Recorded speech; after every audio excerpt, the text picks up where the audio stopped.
Hey, the average Joe here, using HVAC solution to look at the psychrometrics in a system.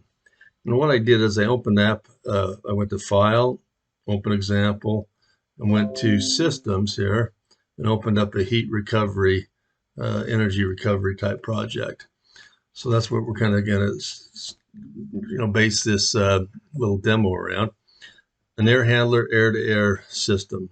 If I click on that, you'll see I actually have a Heattex BD type product in there. When we're done designing the system, we can actually select product from manufacturers. So what we want to look at is we've got a evaporative coil and a cooling coil, and then obviously the air-to-air, which I mentioned. So we have our two air streams, the exhaust going out and the blue fresh air coming in.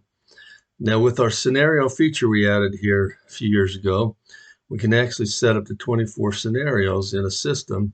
And you see we have down here, the overview shows all temperatures, whether they're the blue for cooling or the red for heating. Then we have our summer cooling, which is just going to show the chilled water coil here, 95 outside to 53. How did it get 95? Well, I'm just going to double left click on my white screen. And here you'll see that's the temperature in Utah, winter condition right there, 95. The 14's the summer of 95 and the winter of 14. And then if we hit evaporative cooling tab, you'll see now we have 95 coming in at that device, going down to 65, cooling down to 53. And then the last one, cooling recovery, you'll see the 95 is coming in on the energy recovery unit, leaving at 77, coming to the cooling coil down to 52. So on all these different scenarios, I can actually, this cooling coil here with that scenario, I can click on, and you can get your psychrometrics by looking here under the psychrometric chart tab. Not only can you see the conditions, dry bulb, wet bulb, we can also display the chart, have those all plotted automatically for you and see those points on the chart.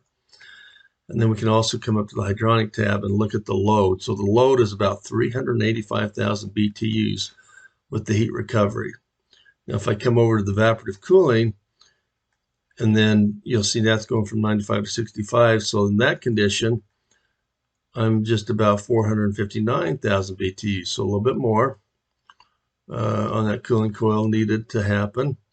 And then if we go over and look at the summer cooling only, so that's taking the full blunt of the cooling, we're seeing about 604,000 BTUs. So by adding those other devices, we can reduce that size of that cooling coil, and the chilled water capacity have reduced on the load. Anyway, so that's just kind of going and showing you the different psychrometrics that are associated with the system.